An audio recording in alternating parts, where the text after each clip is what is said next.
À tous, bienvenue.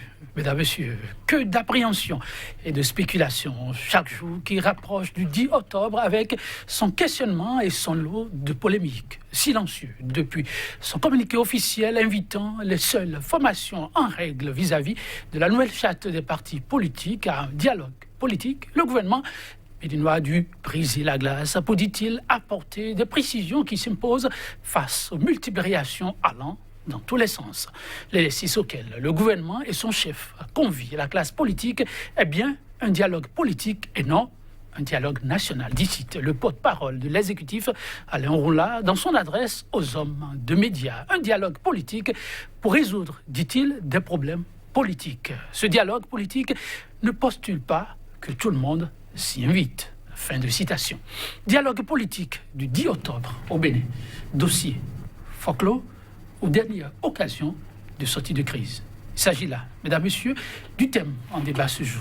Et déjà, sur ce plateau, en notre compagnie, il est Kofidia, juriste, il est analyste politique. Il est Kofidia, bonjour. Bonjour, monsieur Joannès. Et merci de répondre à notre invitation. C'est un merci partagé. J'y peux cacher un autre Joël par ici. En face de lui, pour l'instant, analyse Nathanaël Kitty, politiste. Il est enseignant en sciences politiques, enseignant-chercheur. Bien entendu, il n'est plus à présenter sur ce plateau. Nathanaël Kitty, bonjour. Bonjour, monsieur le journaliste. Bonjour, chers amis téléspectateurs. Et merci aussi de répondre à l'invitation.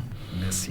Chers téléspectateurs, si vous savez, oui, le merci, ça peut paraître de trop, mais je vous dis, on aurait pu ne pas tenir ce plateau, mais il a fallu quelqu'un pour se rendre encore disponible. C'est Ilé Kofidia, une fois encore, nos remerciements réitérés. Dialogue politique au Bénin, encore quelques jours, et la levée de rideau. Pour ceux qui font l'amalgame au sujet des assises des 10, 11 et 12 initiées par le gouvernement, plus de confusion possible. En tout cas, c'est le moins qu'on puisse dire. Il est Kofidia, le gouvernement béninois, par la voix de son porte-parole, a apporté les précisions qui s'imposent. Pas de dialogue national en vue, mais plutôt de dialogue politique. Oui, pas de dialogue national, pas de conférence nationale, mais plutôt dialogue politique. Le recadrage lexical était opportun, était utile, mais cela voudra dire que nous tendons vers une sortie de crise. Parce que lorsque le dialogue est éminemment politique, cela exclut la société civile et donc le prélat. Cela ne prend en compte que, pour eux, cela ne prend en compte que les acteurs politiques, par conséquent les partis politiques. Que les partis politiques soient en règle ou pas, ils doivent être présents. Puisqu'il s'agit de la res publica, de la chose commune. Cela voudra dire que bientôt, on aura une sortie de crise, disais-je tantôt, à la mesure où on assistera forcément à la libération des prisonniers politiques, parce que c'est un sujet éminemment politique. On assistera au retour des exilés politiques, parce que c'est un sujet éminemment politique. On assistera à la reprise des élections législatives, parce que c'est un sujet éminemment politique. Je suis heureux. Vous avez une toute de façon d'apprécier. Je suis heureux. Mais vous avez suivi le dialogue politique, on a dit. Oui, c'est ce que le ministre a dit, mais le ministre a pris la peine de préciser que ce dialogue politique ne concerne que les seules formations en règle vis-à-vis des nouveautés. Il s'agit de la nouvelle charte des partis politiques et du nouveau code électoral. Cela voudra dire que c'est un dialogue politique borné et que l'échec est déjà vu. Dans la mesure où...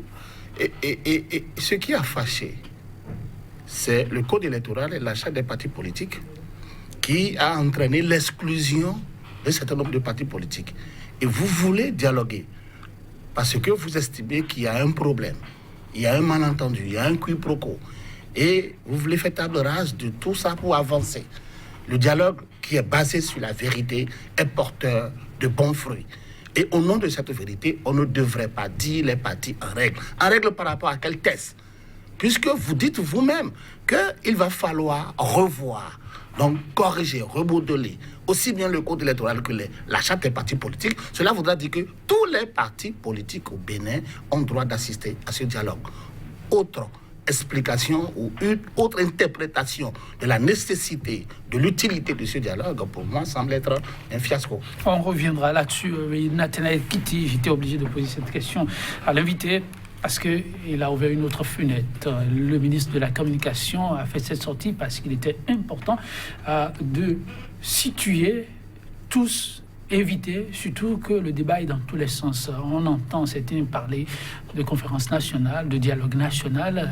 Il n'est pas question d'aller sur ce terrain. Pour l'instant, il y a un problème causé par les politiques. Il faut les politiques pour régler ce problème. Le ministre de la Communication invite tous à comprendre que ce qui se jouera les 10, 11 et 12 concernera essentiellement les politiques. Mais attention, les politiques qui sont en règle vis-à-vis des tests en vigueur, Nathaniel Kitty. Pour l'universitaire, quelle appréciation en fait-on?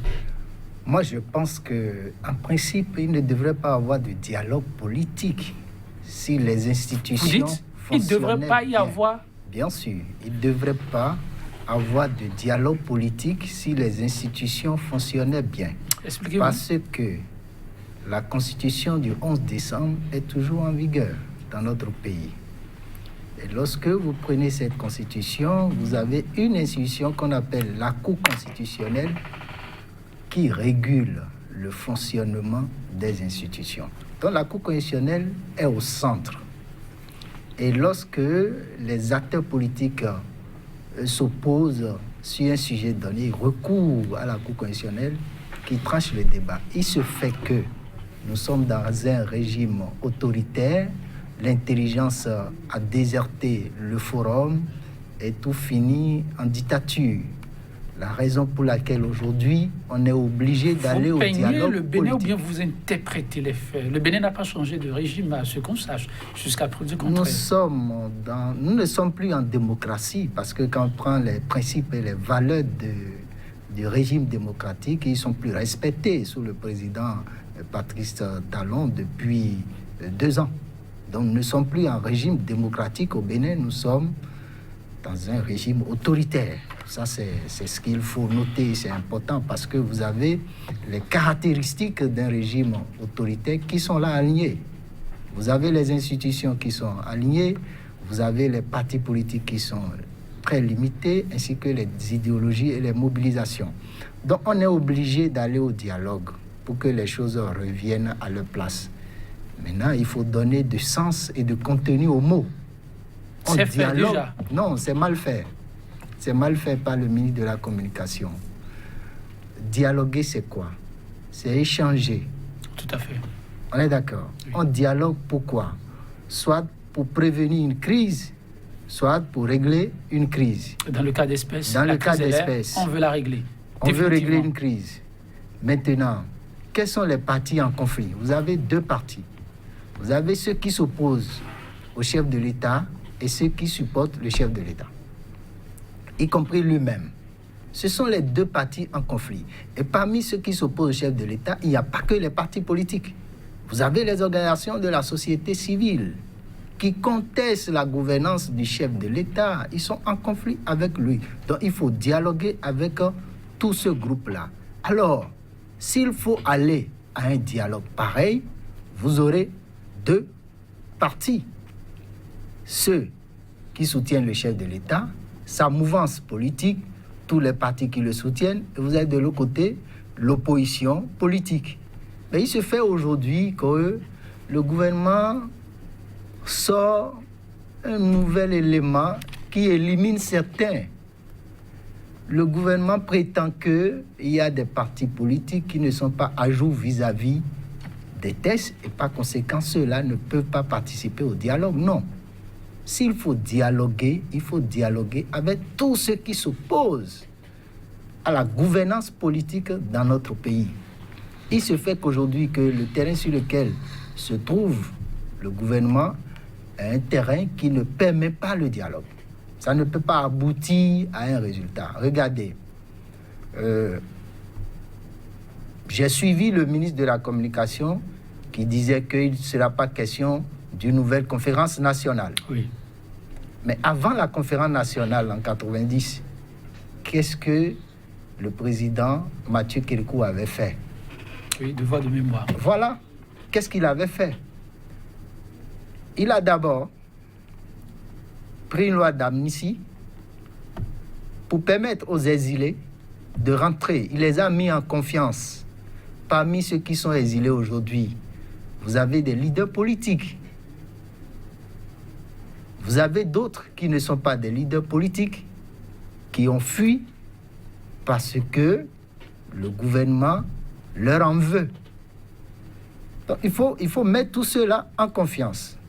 Après cela, qu'est-ce que le chef de l'État d'alors avait fait? Il y a eu une autodissolution des institutions qui étaient contestées, à savoir l'Assemblée nationale révolutionnaire et le parti. Donc aujourd'hui, quelle est l'institution qui est contestée? C'est le Parlement qui a été mis en place à l'issue des élections du 28 avril 2019. Le chef de l'État a le pouvoir constitutionnel de mettre fin à l'existence de ce Parlement. À quoi le dialogue va aboutir si toutes ces institutions sont encore en place? Moi, je ne sais pas. Donc, et après ça, qu'est-ce qui s'est passé? Un comité a été mis en place, présidé par Robert Dossou, l'avocat de renom que vous connaissez. Et ce comité est rentré en dialogue avec les partis qui seront invités pour déterminer le format. On peut au moins tricher ce qui a été fait en 89.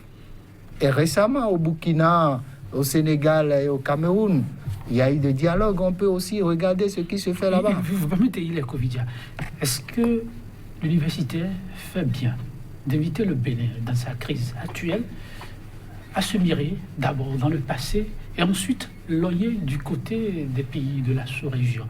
Quand on demande au gouvernement béninois de faire un peu comme en 89, par là, faire appel, amnistier, ensuite aller à la dissolution, les contextes sont-ils les mêmes? Dans le cadre de ce que l'on vit, est-ce qu'on est obligé de passer par là?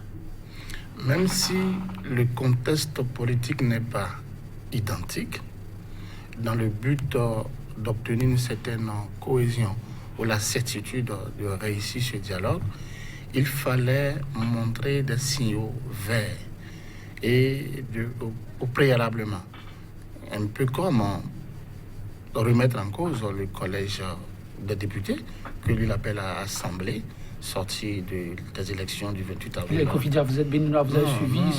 Ça s'appelle Assemblée, même si, dans la forme, vous n'appréciez pas. On m'a enseigné le droit constitutionnel. Et on appelle une Assemblée nationale, une Assemblée représentée par des députés élus par le peuple.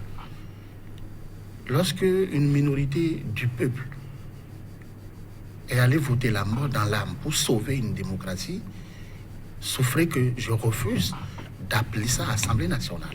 Quand vous le concède, la parole est pour libre. moi, c'est un collège de députés rupturiens. Poursuivez. Souffrez, je peux évoluer. Oui. Et lorsque on choisit maintenant d'aller à un dialogue, ça veut dire que c'est un aveu de ce que l'on a échoué ou de ce qu'effectivement on a provoqué soi-même une crise. Et lorsqu'on choisit de motu proprio, c'est-à-dire de plein gré, de résoudre cette crise, il va falloir faire compter avec tous les acteurs. Et comme mon vis-à-vis le dit si bien, il ne faudrait pas inventer une nouvelle règle pour exclure certains. Les dialogues qui échouent avant de commencer, ce sont les dialogues qui ne sont pas exclusifs.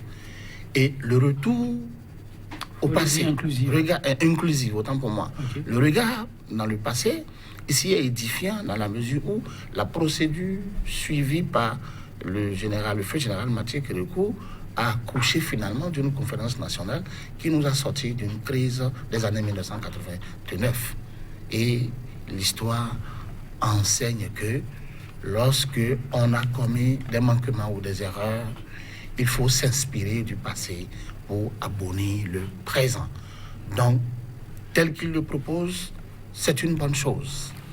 Mais, maintenant, oui. Les dialogues contemporains que l'on constate à Dakar, au Sénégal, puis au Cameroun, ne sont pas des copies à pasticher. En tout cas, on évolue. Celui camerounais. Ok, on évolue, il est suffisant. On ne peut pas comparer un État âgé de 60 ans qui n'a connu que 2 présidents et qui est en train de faire un 7e mandat à un État théoriquement encore démocratique, béninois, où on a connu des alternances. On va évoluer avec votre permission. Feuille de route, ils étaient nombreux à réclamer. Aujourd'hui, on peut dire qu'on en sait un peu plus sur ce qui va se jouer.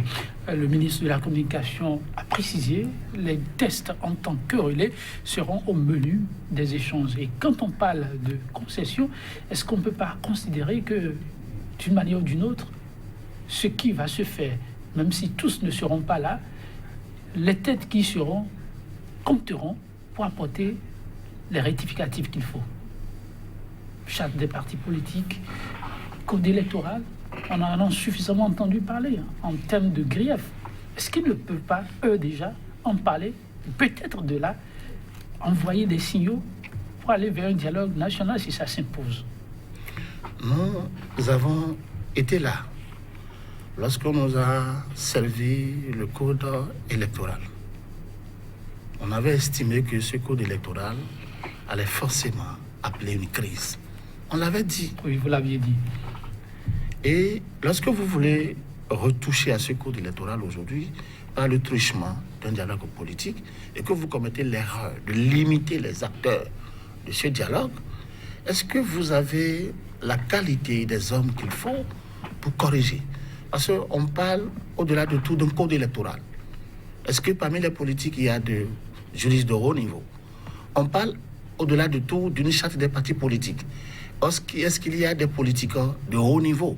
Il fallait faire appel à des personnes aux ressources qui ne sont même pas, qui ne sont plus aujourd'hui à la tête de partis politiques. Et c'est là que proroger et le dialogue politique à la société civile aurait été utile. Parce que cela permettrait de faire participer les personnes aux ressources qui, de par leur expérience politique, ont étonné ou ont marqué positivement le système politique béninois. En cela, l'échec est fatal. En tout cas, ce sont vos appréhensions, mais là-dessus, le ministre de la Communication a un peu anticipé. Tout cela qui pense que la société civile pourrait être utile, il comprend, mais il nuance. Vous l'avez suivi. Il s'agit, je le cite mot pour mot, ce dialogue politique ne postule pas du tout alors que tout le monde s'y invite. La politique n'est pas l'affaire de la société civile et du clergé. La politique est le résultat des convergences des politiques et les réajustements politiques. Donc c'est l'affaire essentiellement des politiques. Mais c'est grave. Non, il est passé à côté. Le président, l'actuel président de la Cour constitutionnelle, le professeur Diop Benou, était acteur de la société civile. Mais ça n'a pas empêché sa nomination et son atterrissage aujourd'hui en politique. La donne a évolué. L'histoire des relations internationales a évolué.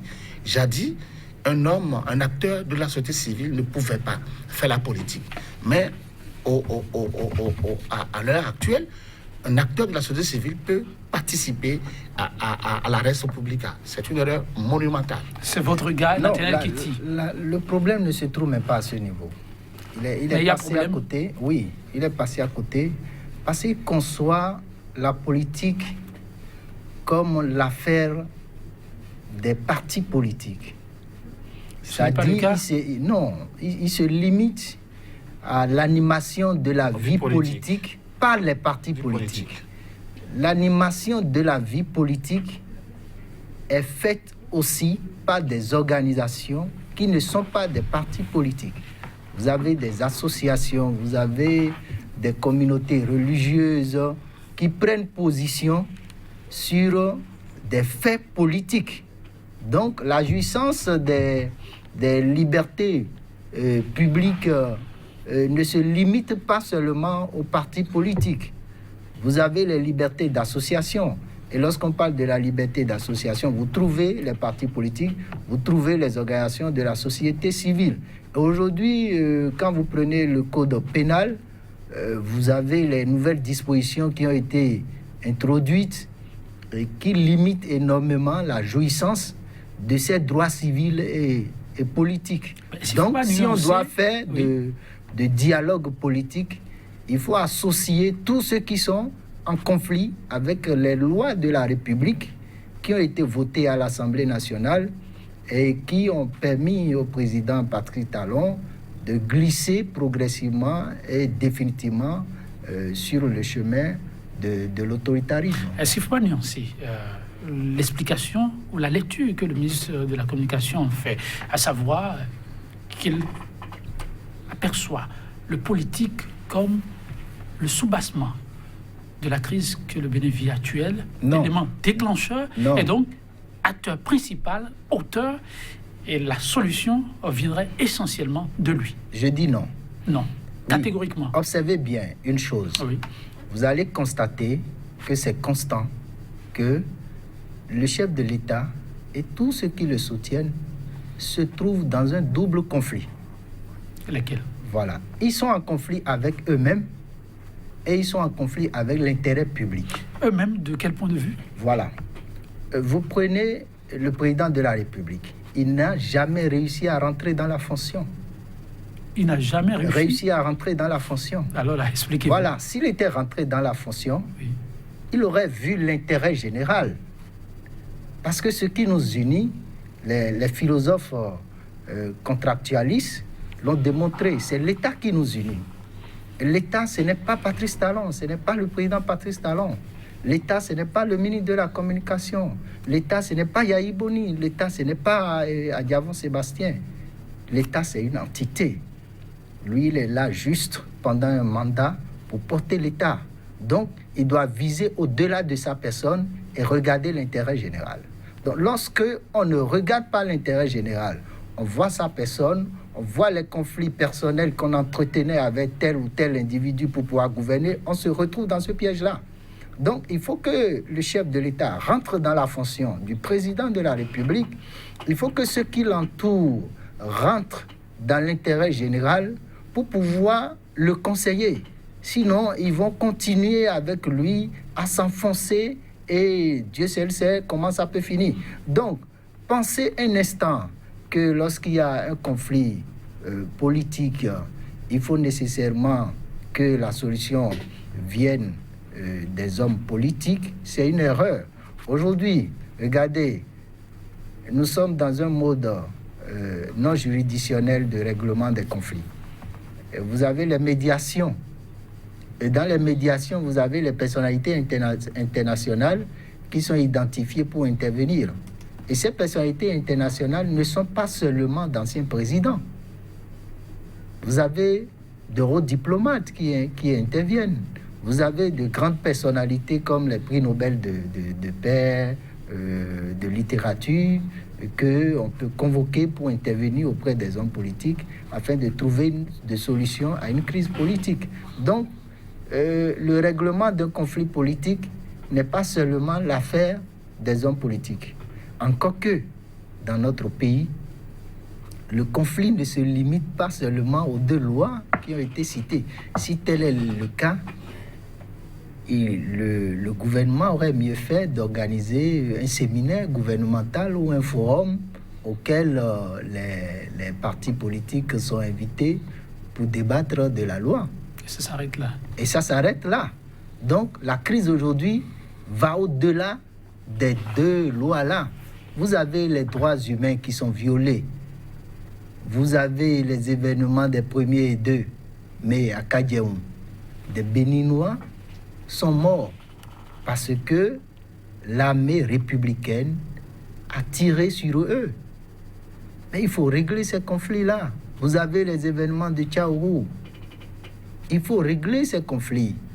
C'est très important. Vous avez des députés qui aujourd'hui ne peuvent pas aller dans leur famille, dans leur village, dans leur commune, dans leurs arrondissements, sans escorte policière. En tout cas, la situation n'est pas rélusante, Nathaniel Kiti. Oui. L'unanimité est faite autour qu'il y a du travail à faire.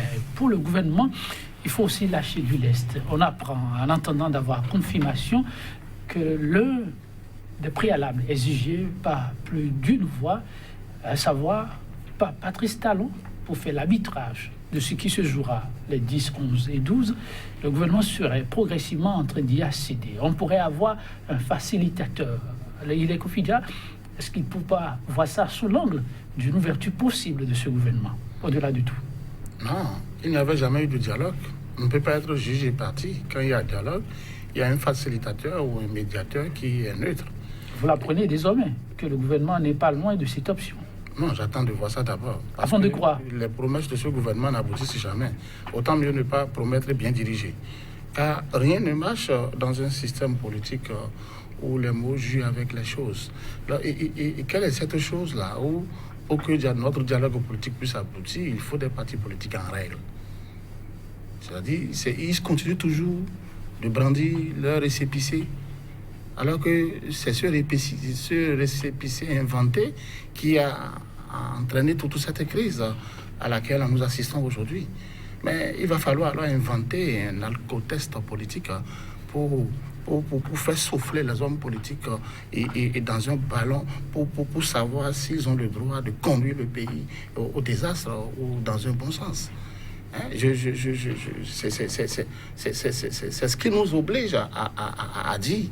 Sinon, je voyais à travers ce dialogue politique de 10, 11, 12 une véritable porte de sortie, puisque cela vient en réalité résoudre toutes les frustrations et citées déjà par mon vis-à-vis. Désormais, le doute vous habite, c'est cela?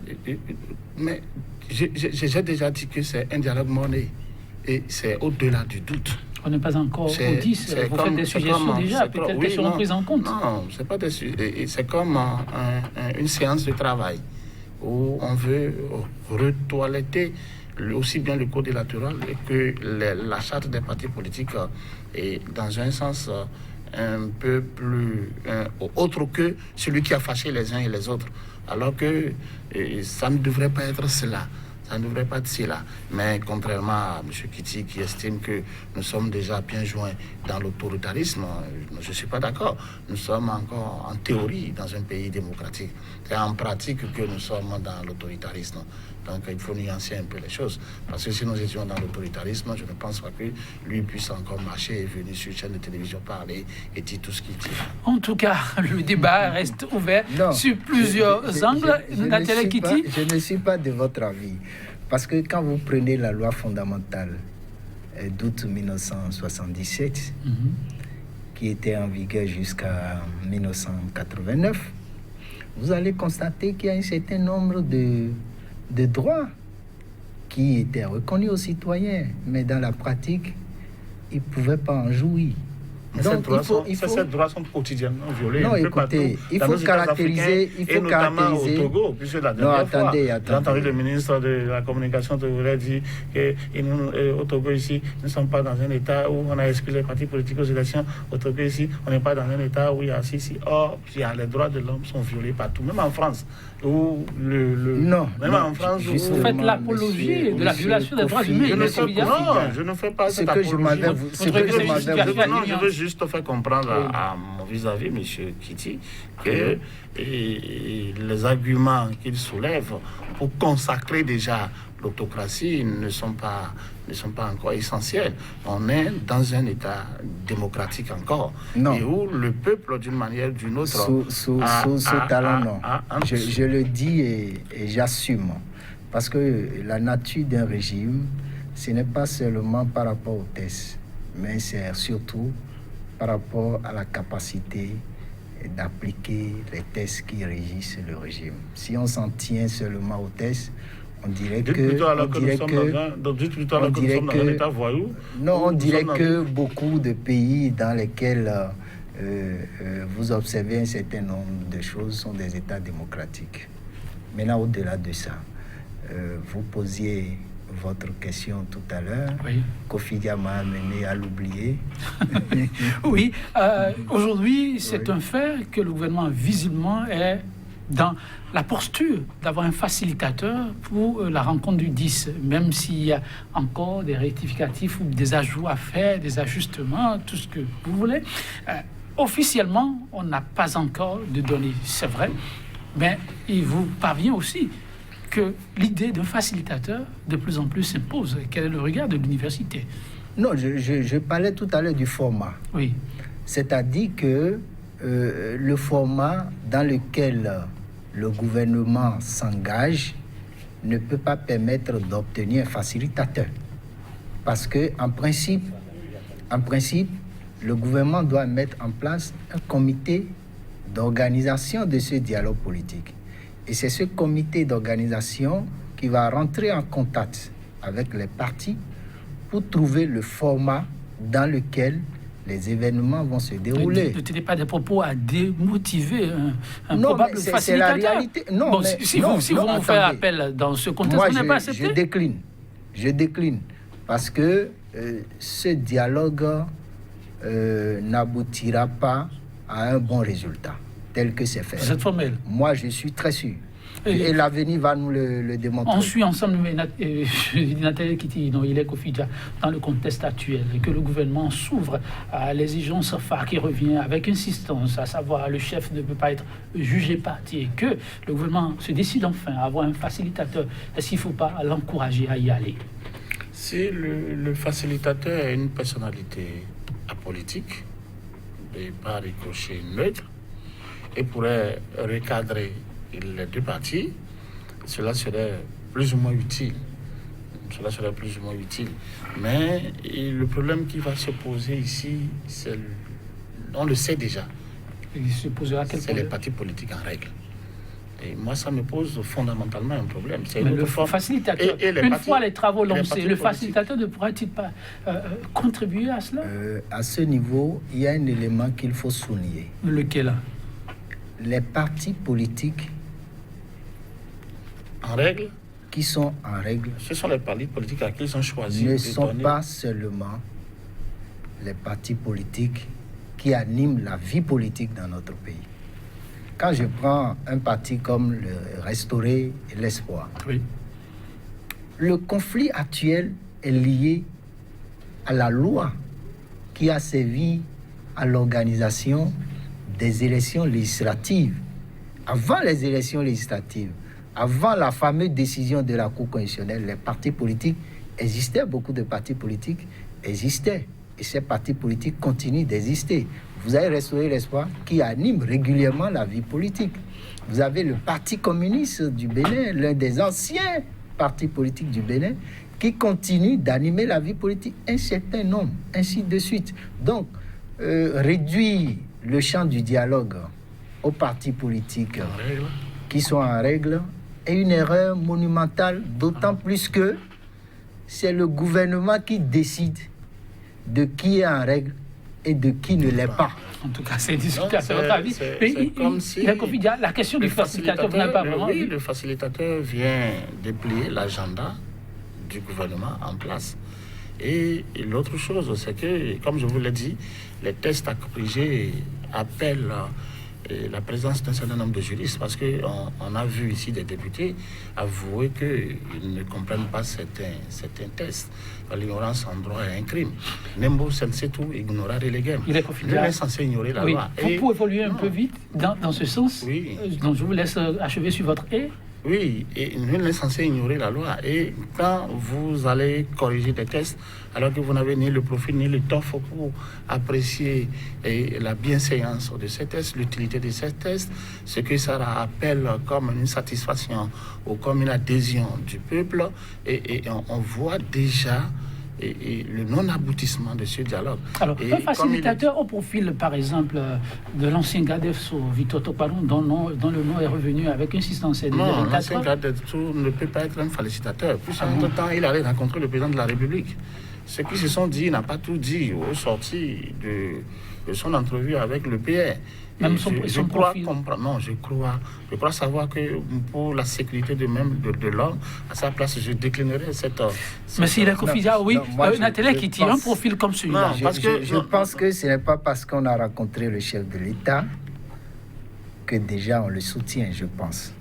Que non, je ne dis pas que parce que... Non, je ne dis pas... Non, mais ne me faites pas dire ce que je n'ai pas dit. Je ne dis pas que parce que... Reprécisez alors... Non, vous n'êtes pas auteur de mes intentions et vous voulez me prêter des intentions que je n'ai pas. Oui, et on vous laisse la possibilité le fait de qu'il ait rencontré le chef de l'État pourrait prêter à confusion. D'où cela pourrait mettre même sa crédibilité en difficulté. Et le connaissant, il devrait même dire d'ailleurs non. Puisque aller rencontrer le chef de l'État, Et pourquoi on n'a pas pensé, pour le Béninois lambda, mais pourquoi on n'a pas pensé à un autre comme facilitateur? Et c'est lui qui, entre-temps, avait rencontré le chef de l'État qui veut être facilitateur. Donc, les suspicions, pour éviter les suspicions, sa personnalité pour ce rôle-là n'est pas indiquée. Merci. Je ne suis pas de cet avis. Ok, allez-y. On peut avoir rencontré le chef de l'État et être désigné comme un facilitateur. Ça ne pose aucun problème.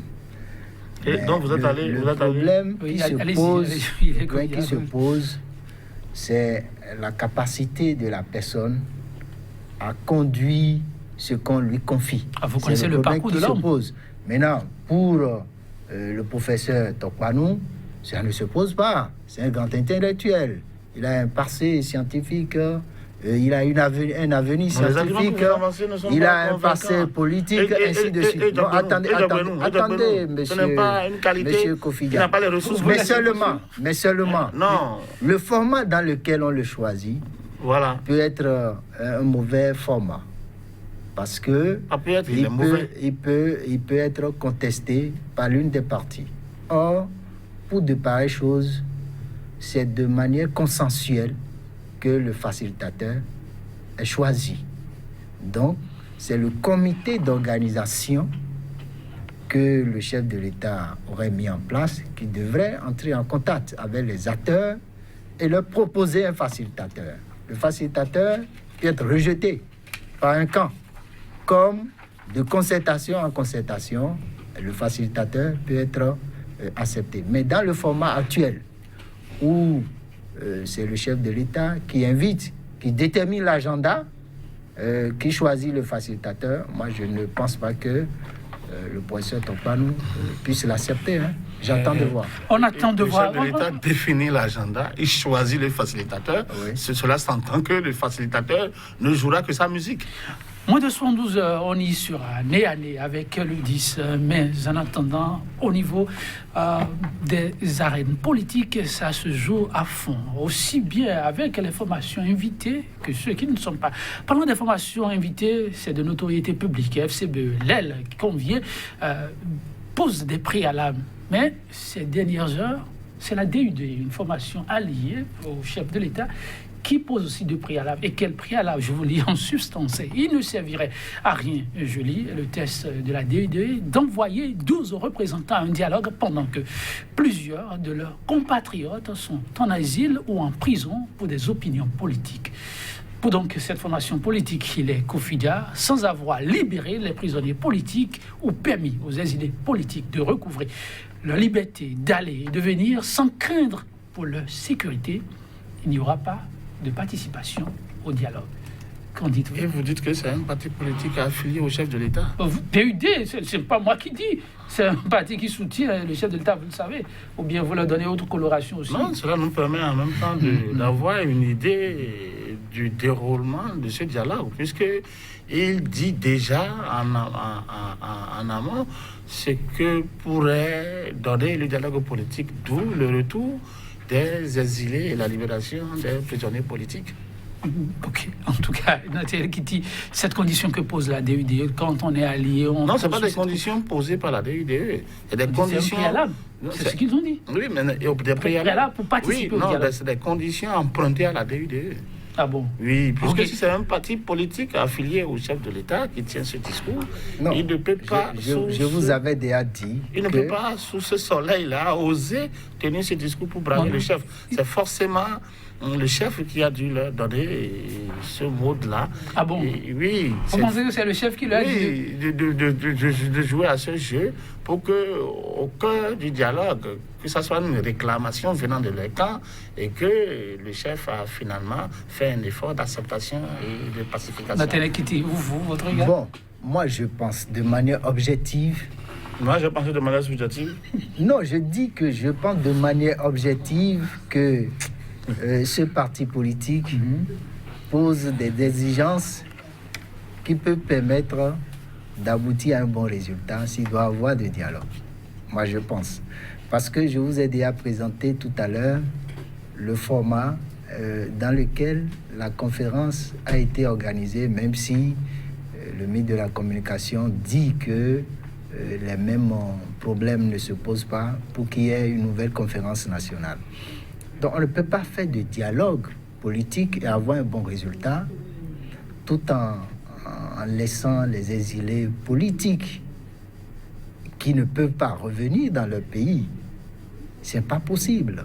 On ne peut pas faire de dialogue politique aujourd'hui tout en laissant le Parlement continuer à exercer alors que tout le monde sait qu'il manque d'objectivité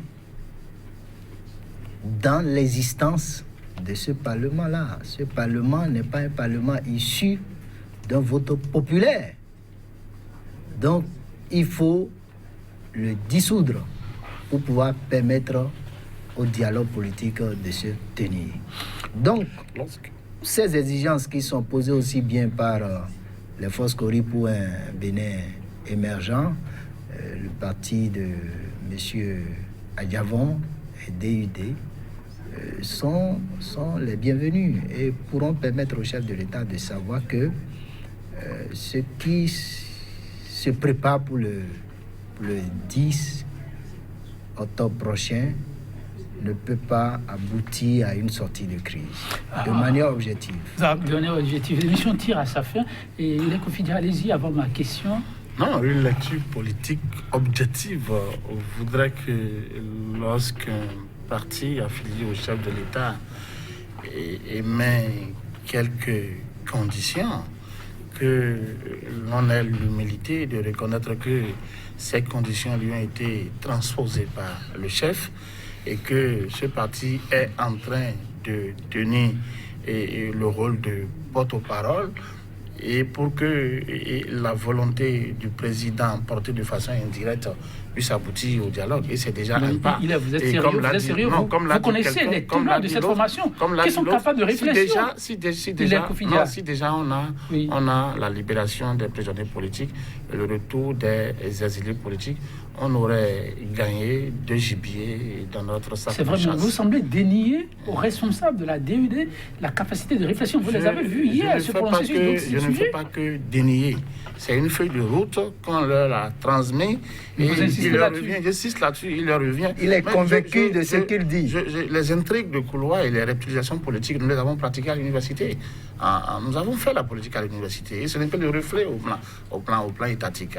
À ces jeux de ruse et de rage, ces petits jeux-là, on connaît leur finalité. On va évoluer quelques minutes et on va se séparer. La feuille de route de DUD, elle est déjà connue et on connaît un peu déjà ce que on pourrait avoir comme résultat semi-satisfaisant de ce dialogue politique qui déjà, c'est 2 gibiers de gagner, ce n'est pas à négliger. Et mon analyse a été toujours objective et neutre. Malheureusement, il y en a qui disent... parti politique et Monsieur Kofidia, de... ce ne sont pas de nouvelles exigences. Ce sont des exigences qui ont été demandées par plusieurs organisations de la société civile. Oui, mais ici ce parti politique ne fait que reprendre ce qui peut, de manière objective, permettre la décompression autoritaire et de relancer le Bénin sur la voie démocratique. Je m'en voudrais de ne pas vous poser la question que j'ai en instance avant qu'on ne se sépare. Une minute et on va se séparer. Il est Kofidia. Je pose la question d'abord à Nathalie Kitty et je reviens vers vous. Pendant que le gouvernement prépare cette rencontre avec les formations politiques, les acteurs de l'opposition, surtout ceux qui ne sont pas conviés à cette rencontre, avec à leur tête, apprenons-nous, l'ancien chef d'État, Nicéphore Dieudonné Soglo, devront se rencontrer aussi en conclave. Journée de réflexion. Quelle date? 10, 11, 12. Comment l'université apprécie est-elle une initiative comme celle-là? Moi, je pense que c'est une bonne initiative. Les mêmes dates? Oui. Pas de la provocation? À défaut de... Ce n'est pas une provocation. Ce sont des partis politiques qui sont libres de s'organiser et d'animer la vie politique. À défaut de participer à ce simulacre de dialogue qui va être organisé par le gouvernement, je pense que les partis politiques de l'opposition ont bien fait de choisir cette même date pour réfléchir sur les stratégies à mettre en place pour pouvoir mener le chef de l'État à changer de fusil d'épaule. Parce que cette lutte est une lutte qui a un prix à payer. Donc, regardez ce qui s'est passé en République démocratique du Congo pour obtenir l'alternance, même si elle n'a pas été bonne, cela n'a pas été facile. Le peuple a payé le prix. Donc, opportune la démarche de l'opposition. Pour obtenir l'alternance. C'est vrai, que je recueille son avis très rapidement. Et vous concluez. Le FCBE choisit les 10, 11, 12. C'est une formation de l'opposition. Les formations de l'opposition de FCBE, vous avez dit non? Non, les formations de l'opposition. Les formations de l'opposition qui ne sont pas conviées à cette rencontre. Non, c'est une provocation politique. Et à côté de ce que c'est une provocation politique, c'est une forme de désapprobation de ce dialogue qui, pour eux, n'est pas inclusif. Merci pour votre contribution, Hilaire Kofidia. Nathalie Kitty, merci aussi d'avoir été des nôtres. Et un grand merci aux réalisateurs, comme d'habitude, à su nous accompagner. Pour vous, nos téléspectateurs, que vous dire infiniment merci d'être en permanence là pour nous. 100% Bénin, ce sera donc tout. Et je vous fausse compagnie sur cette citation du grand écrivain nigérian, le site plus chinois Achebe. Un cœur fier peut facilement survivre à un échec général, parce qu'un tel échec ne blesse pas son orgueil. Plutôt, c'est plus difficile et plus amer quand un homme échoue tout seul. Bonne méditation chez vous. Et à très bientôt pour notre numéro de 100% Bénin, toujours avec le même entrain, la même disponibilité. Au revoir.